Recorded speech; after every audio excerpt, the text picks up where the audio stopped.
kasih, selamat pagi pada para residen sekalian. Kita akan memulai modul GD kita ya, yang mulai dari angkatan Iwan ya, sampai ke bawah.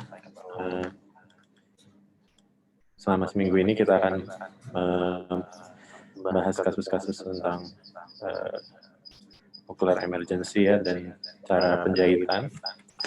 Ini saya matikan dulu.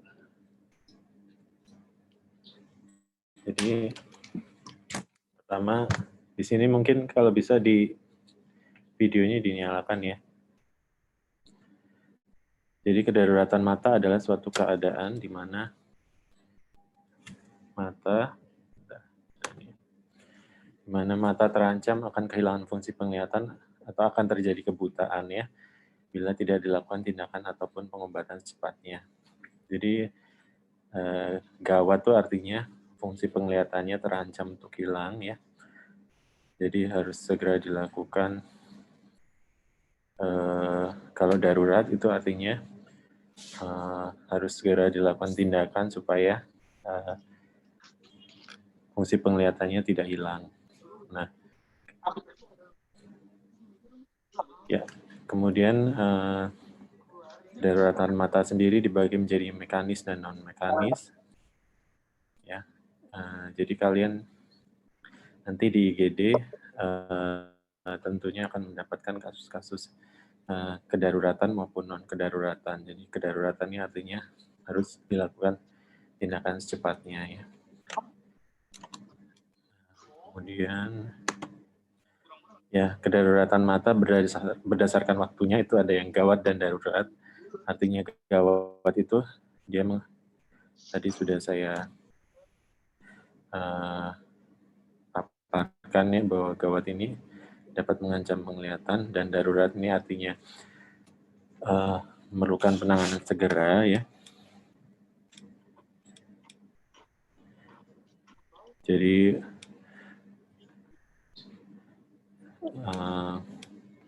gawat dan darurat ini contohnya nanti di belakang ya. Sedangkan darurat saja tanpa kegawatan itu juga artinya bisa lebih lama untuk ditangani ya. Maksudnya tidak perlu waktu yang sesegera mungkin. Secara penyebabnya ada yang trauma dan non-trauma ya. Nah, ini adalah kegawatan yang sesungguhnya atau true emergency, yaitu trauma kimia kornea dan central retinal vein artery occlusion ya, yang harus diterapi dalam hitungan menit ya. Sedangkan ini adalah kasus-kasus yang memerlukan tindakan dalam 1 sampai beberapa jam atau urgent ya. Ada endophthalmitis, kemudian penetrating injury, acute angle closure glaucoma, kemudian pupillary block glaucoma, cellulitis orbita, sinus thrombosis sinus cavernosus, corneal ulcer.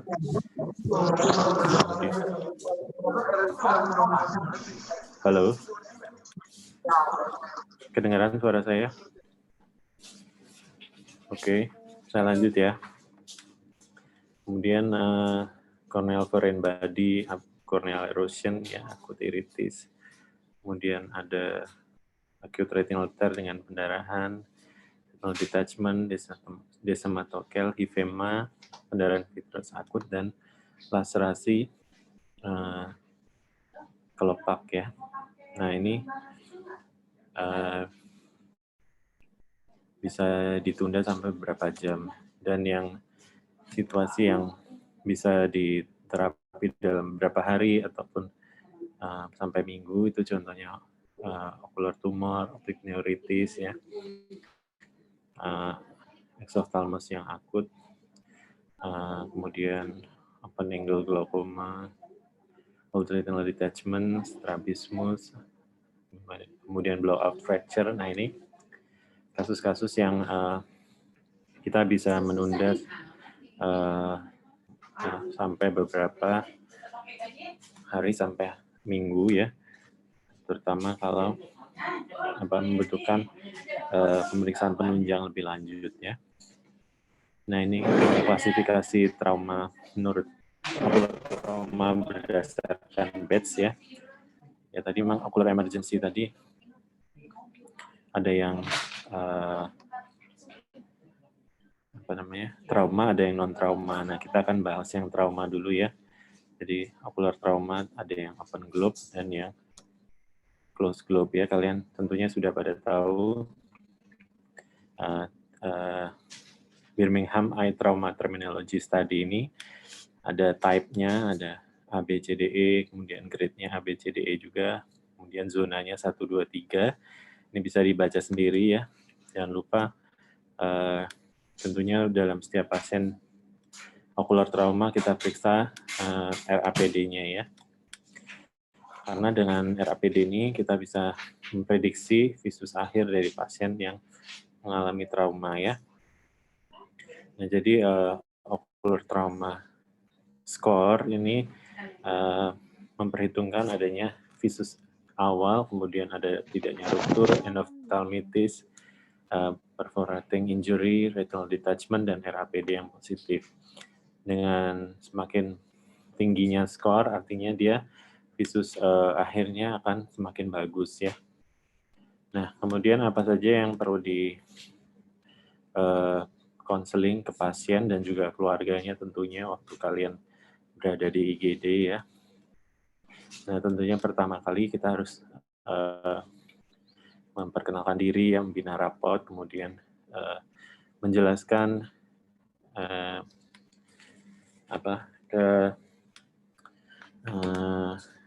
keparahan dari injurinya sendiri, kemudian kalian tentunya harus menjelaskan juga secara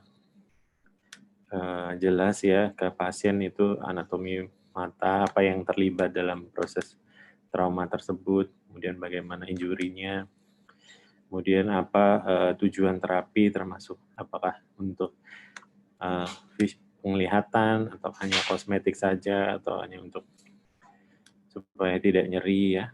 Nah, kemudian risk dan benefitnya dilakukan tindakan tersebut kalian harus jelaskan prognosisnya. Nah, kemudian ya tanggung jawab pasien termasuk kalau setelah operasi apa saja yang perlu dilakukan, misalnya posisi setengah duduk atau tengkurap ya. Kemudian jika diindikasikan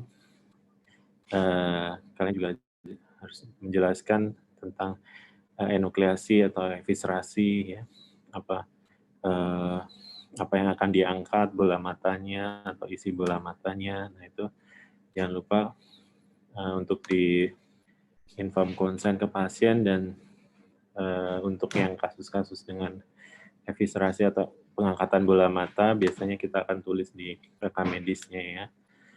Kemudian ya tadi setelah operasi juga kalian juga harus menjelaskan untuk diagnostik lebih lanjutnya ya, kemudian potensial komplikasi karena tindakan, bisa terjadi infeksi, kemudian instruksi ke pasien termasuk positioning ya, kemudian pemeriksaan mata sebelahnya ya, kemudian aktivitas yang bisa dilakukan. Nah, juga menjelaskan ke pasien tentang status matanya, mungkin hanya tinggal satu karena yang sebelahnya sudah rusak karena trauma ya, kalian harus menjelaskan. Kemudian sebelum operasi berikutnya kemungkinan jangan lupa kalau misalnya ada operasi lanjutan juga kalian harus menjelaskan step-stepnya apa saja ya, jadi pasien tidak kaget kalau nanti akan ada operasi berikutnya atau yang kedua ya. Jadi apa tujuannya, kemudian risiko oftalmia simpatika ya. Dari sampai sini ada yang mau bertanya? Kalau ada yang mau bertanya langsung aja ya. Kemudian juga untuk operasi-operasi rekonstruktif kalian harus menjelaskan juga komplikasi yang mungkin terjadi, risiko anestesi, ya. Kemudian juga rencana ke depannya ya setelah operasi apa saja, rehabilitasinya bagaimana ya. Kemudian kalau terjadi amblyopia apa yang akan dilakukan ya, termasuk juga fitting protesa ya jika diperlukan. Nah, jadi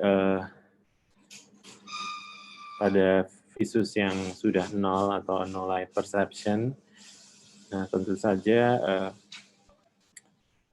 ada indikasi kapan dilakukan enukleasi atau eviscerasi atau kita bisa lakukan rekonstruksi saja ya. Nah jadi alasan dilakukannya pengangkatan bola mata secara primer, terutama ketika terjadi destroyed eye, yaitu ketika bola mata itu tidak dapat direkonstruksi secara anatomis lagi ya, karena lukanya terlalu luas atau terlalu belakang ya, dan sebagian besar dari isi bola mata itu sudah hilang, jadi tidak ada harapan untuk fungsinya lagi ya. Itu kita bisa pertimbangkan untuk dilakukannya eviscerasi ya, atau enuklasi. Jadi tentunya kalau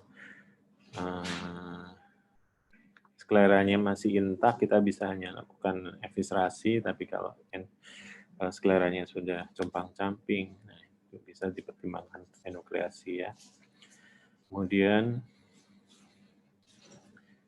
kadang waktu pasien datang visusnya sudah nol, itu bisa terjadi juga pada pasien dengan kekurangan media ya, retinal edema atau komosio retina, kemudian retinal detachment, subretinal hemorrhage, dan karena kondisi mental pasien, tapi biasanya ini bisa reversible, makanya kita harus perhatikan benar-benar apakah konsensual refleksnya masih ada ya pada mata sebelahnya, atau ada RAPD atau tidak ya. Itu merupakan pemeriksaan objektif yang bisa kita lakukan untuk melihat apakah visus pasien benar-benar sudah hilang ya. Kadang awal waktu datang NLP, kemudian ternyata besoknya masih bisa maju seperti 300 gitu ya. Kemudian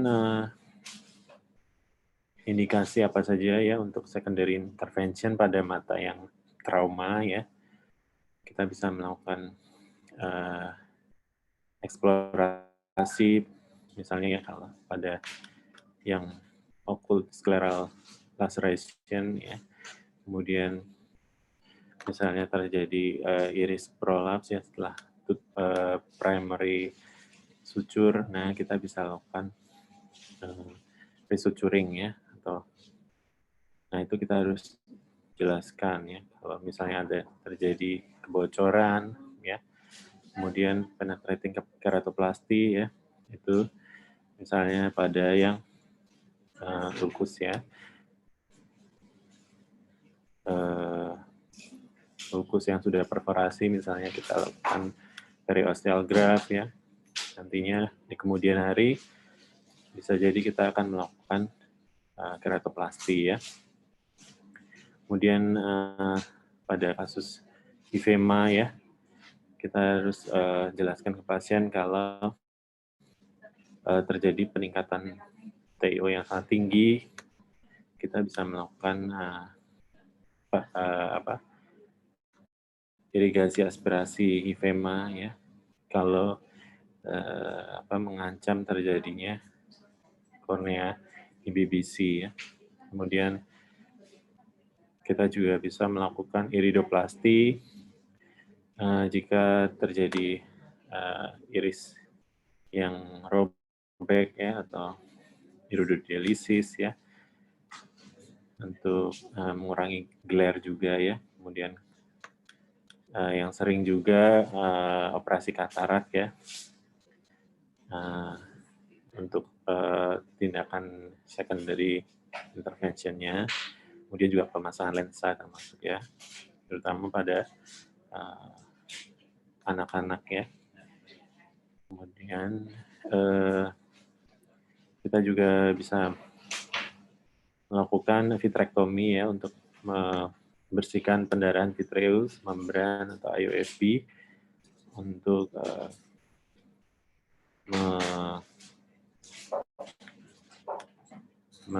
mengobati infeksinya. Kemudian ya jadi biasanya kalau untuk IOFB ini juga kita bisa melakukan one step, jadi kita lakukan sekaligus vitrektomi dengan pengangkatan IOFB dan repair primer untuk rupturnya, tapi kita bisa juga lakukan two step surgery ya, jadi kita tutup dulu lukanya, baru kemudian dilakukan pengangkatan IOFB. Kemudian juga nantinya kita bisa melakukan operasi misalnya pengangkatan traksi karena ada membran atau macular hole, traumatic macular hole ya. Kemudian juga kita bisa melakukan operasi extraocular muscle surgery atau strabismus ya, untuk jika terjadi double vision atau untuk indikasi kosmetik ya. Nah, ini adalah kriteria-kriteria gawat darurat mata yang dibuat oleh Perdami ya. Jadi termasuknya adalah trauma kimia asam dan basa untuk kornea, erosi, kemudian di iris ada iris traumatika, hipema, kemudian benda asing ya sebaiknya di konjungtiva, kornea, dan intraokular, laserasi atau ruptur konjungtiva, kornea dan palpebra, baik yang parsial maupun full thickness, dengan keterlibatan kanalikuli maupun ruptur kantus, trauma tumpul bola mata ya, maupun trauma tembus, kemudian kumosio retina, ruptur koroid traumatika, neuropati optik traumatika atau TON ya, pendarahan retrobulbar, fraktur orbita, endoftalmitis, uveitis yang akut juga termasuk kasus gawat darurat ya. Kemudian penurunan tajam penglihatan mendadak karena penyebab non-okular, misalnya karena stroke ya, kemudian keratitis, ulkus kornea, ablasio retina, glaukoma akut, baik yang primer maupun sekunder, ya, itu termasuk kasus gawat darurat. Kalau yang kronik tidak termasuk ya, jadi kita bisa mengarahkan pasien untuk kembali lagi ke poliklinik ya. Kemudian ruptur nervus optik atau avulsi, pendarahan vitreus, traumatic macular hole, CCF, trombosis sinus cavernosus, benda asing intraorbita, trauma thermal, radiasi, panoftalmitis, selulitis orbita, dacryocystitis akut, ya, konjungtivitis gonore juga termasuk, skleritis akut, polusi vena dan arteri retina sentral, ya, intoksikasi alkohol atau metanol, neuropati optik iskemik atau NION, neuritis optik termasuk, prolaps uvea, desematokel, tumor mata dengan pendarahan, perforasi kornea, kemudian diplopia akut, dan paresis nervus 3 dengan keterlibatan pupil. Ini termasuk kasus gawat darurat ya,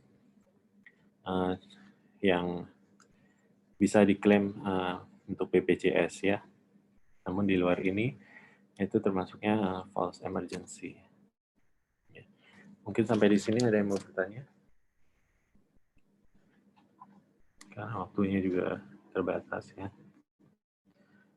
Kalian harus kembali ke ini ya, ke poli.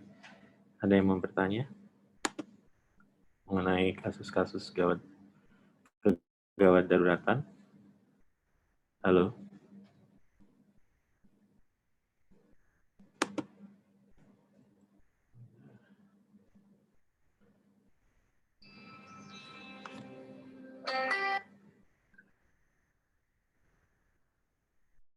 Halo?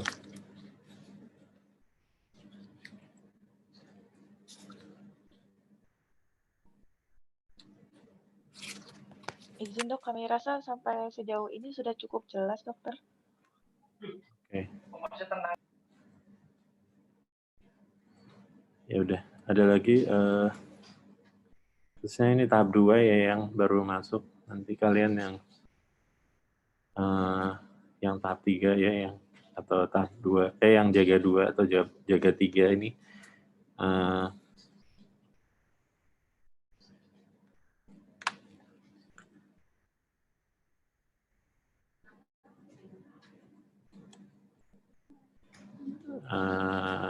mungkin ada pertanyaan mengenai identifikasi kasus ocular emergency.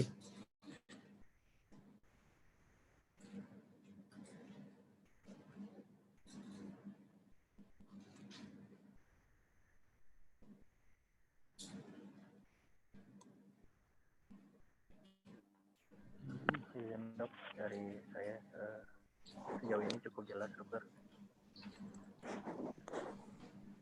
Iya, selama kalian jaga mungkin ada yang mungkin mau ditanyakan, mumpung ini ada kita bisa ketemu kan jarang-jarang juga ya. Mungkin bisa ditanyakan ada kasus-kasus apa yang menurut kalian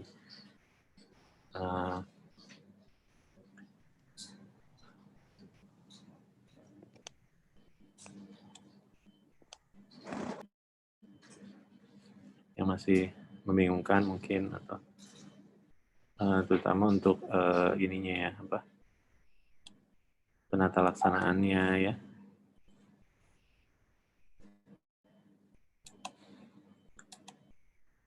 Jadi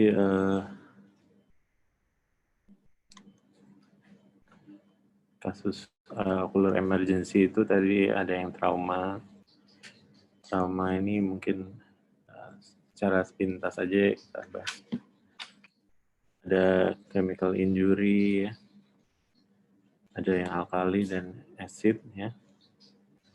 Nah ini terapinya irigasi ya sampai pH-nya normal. Nah ini alkali injury, hati-hati karena dia bisa berpenetrasi sampai ke anterior chamber, bahkan bisa menimbulkan peradangan yang berat ya.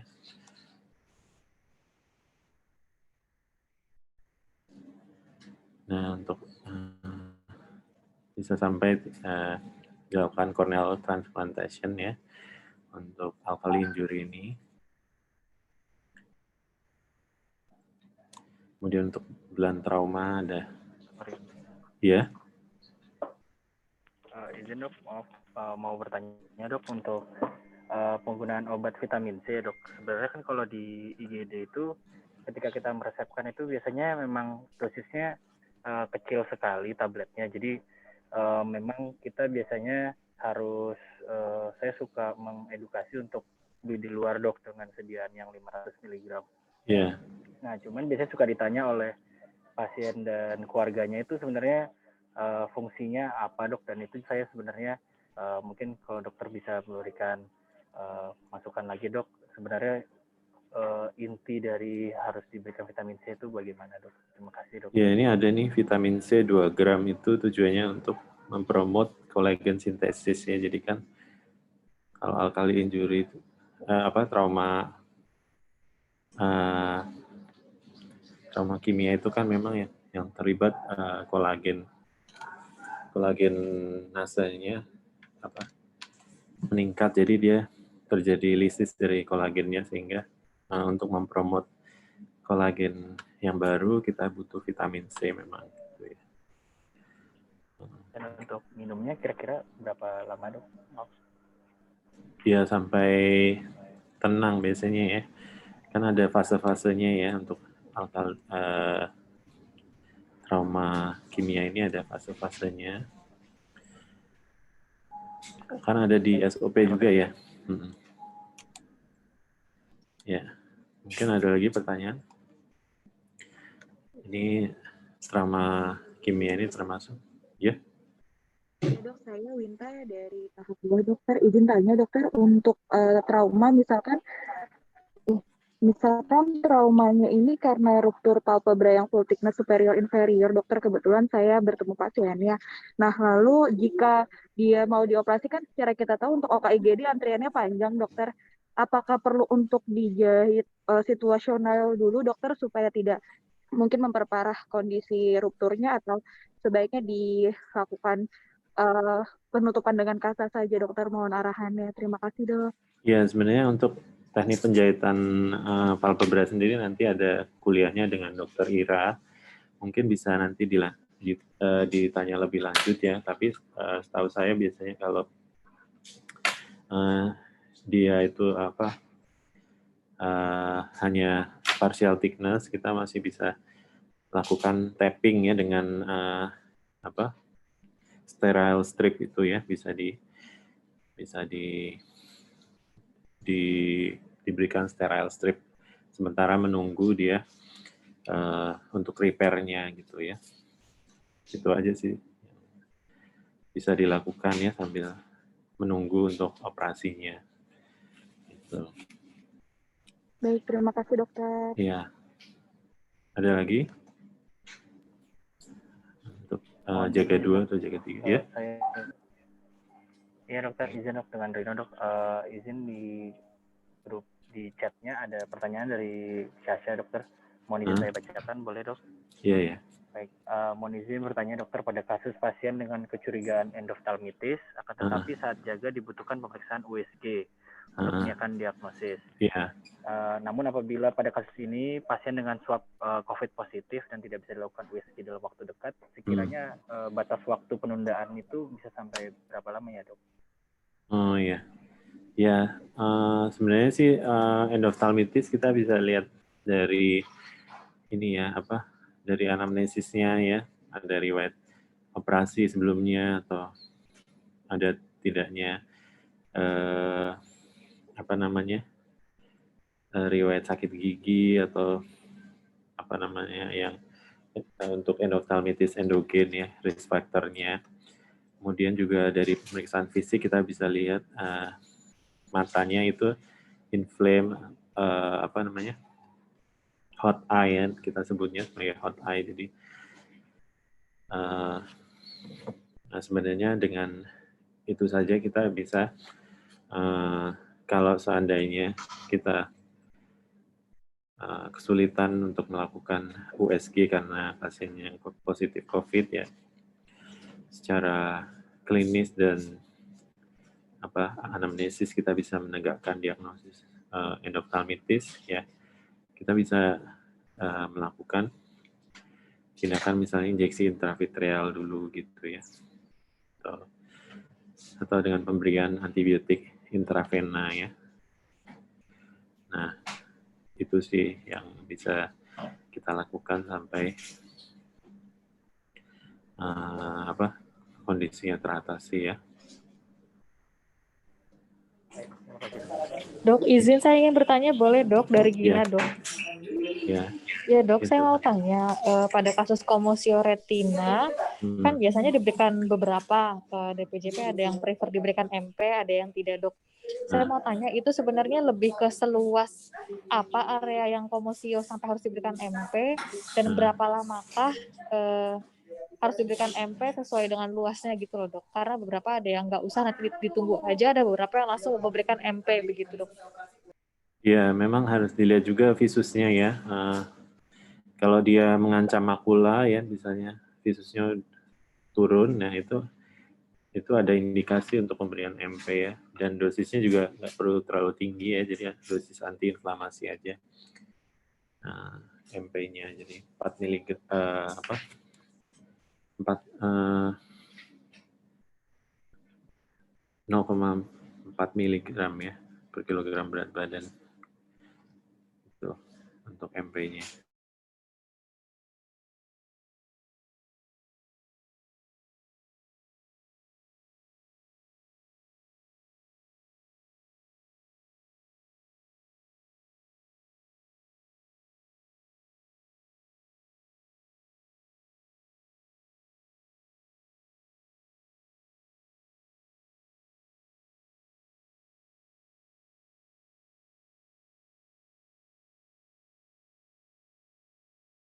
kebingungan ya selama jaga mungkin bisa ditanyakan di sini. Jadi nanti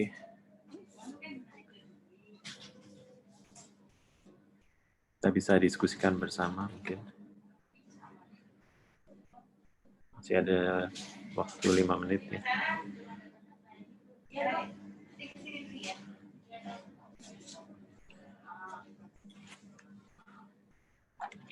Masih ada lagi?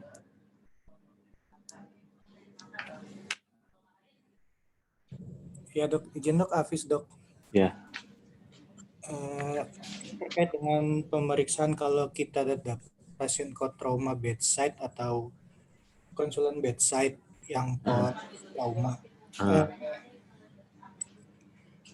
untuk dapat mengakses suatu pasien ini dengan traumatik optik neuropati, apakah hanya murni kita lihat dari konsensual dan RAPD dan visus saja dok?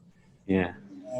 Kalau misalkan dari pemeriksaan konsensual atau RAPD ataupun visus baik, tapi refleks cahayanya menurun, fundusnya baik, kita masih boleh suspek on atau hanya kita sebut sebagai traumatik iritis saja ya dok? Terima kasih dok.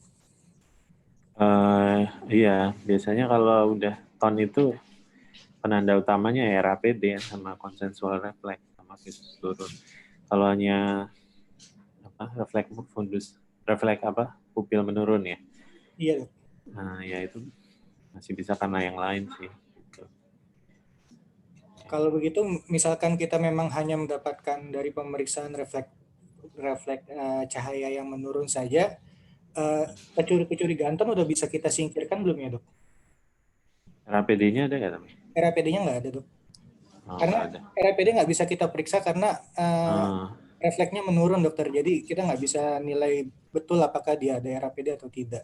Yang bisa kita nilai paling cuma misalkan hanya konsensualnya saja ada gitu dok. Oh iya. Ya selama konsensual masih ada sih menurut saya ya ini ya masih bagus ya, artinya 50% dari retina itu masih berfungsi atau fungsi sarafnya masih cukup bagus ya. Biasanya kalau ton itu kan dia traumanya juga berat ya kan. Sampai visus turun. Menurut saya sih kalau seperti itu mungkin masih bisa karena traumatik iritisnya atau ada ophthalmoplegia karena traumanya ya. Gitu. Baik dokter, terima kasih. Ya, ada lagi?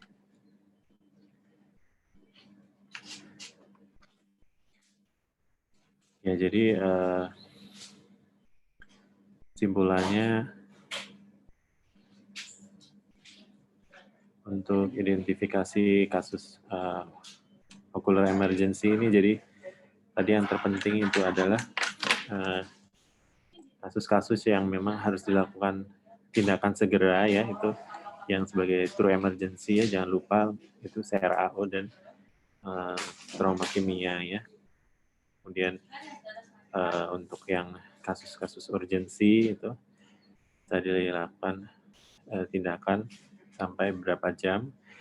Tapi kalau yang semi urgent itu bisa dilakukan misalnya dalam hitungan hari sampai minggu ya.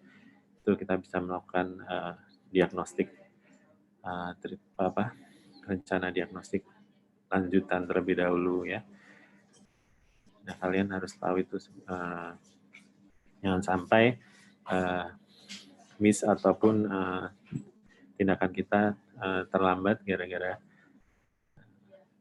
kita tidak tahu bahwa itu adalah harus dilakukan tindakan segera ya.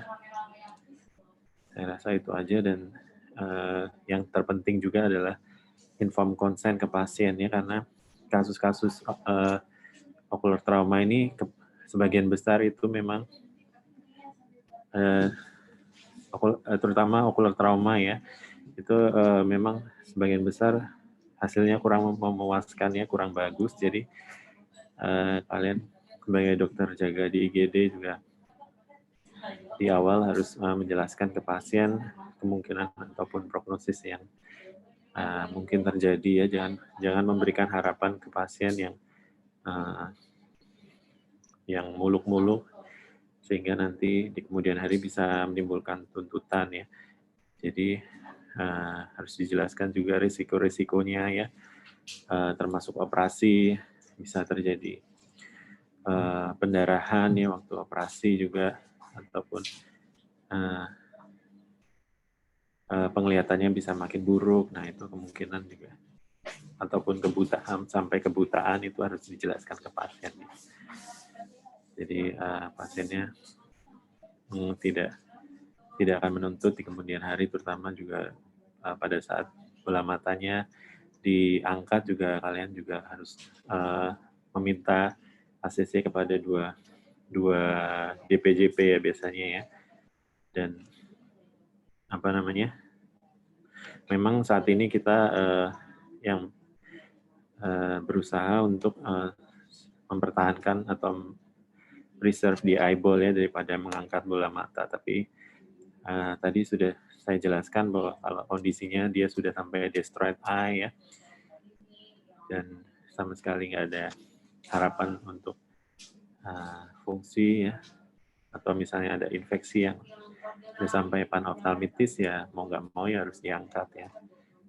Tapi memang pada beberapa kasus kita coba untuk mempreserve di eyeball ya. Jadi kita atasi infeksinya, misalnya endoftalmitis, kita vitrektomi ya, walaupun visusnya udah 0. Gitu. Oke. Saya rasa itu aja ya, karena waktu sudah menunjukkan pukul 10. Mungkin nanti selanjutnya bisa lebih ditanyakan lagi ke masing-masing tutor ya. Nanti ada Dokter Farabi untuk kornea, kemudian Dokter Anna untuk konjungtiva, Dokter Ira untuk apnexa, dan untuk sklera ada Dokter Gita ya untuk pengenalan mikroskop dan bahan habis pakai dengan Dokter Anggun ya. Oke, sampai di sini cukup jelas ya, mudah-mudahan terjawab pertanyaannya. Ya, terima kasih atas perhatiannya, selamat pagi. Terima kasih. Terima kasih dok. Terima kasih dokter. Iya. Terima kasih dokter. Makasih dok.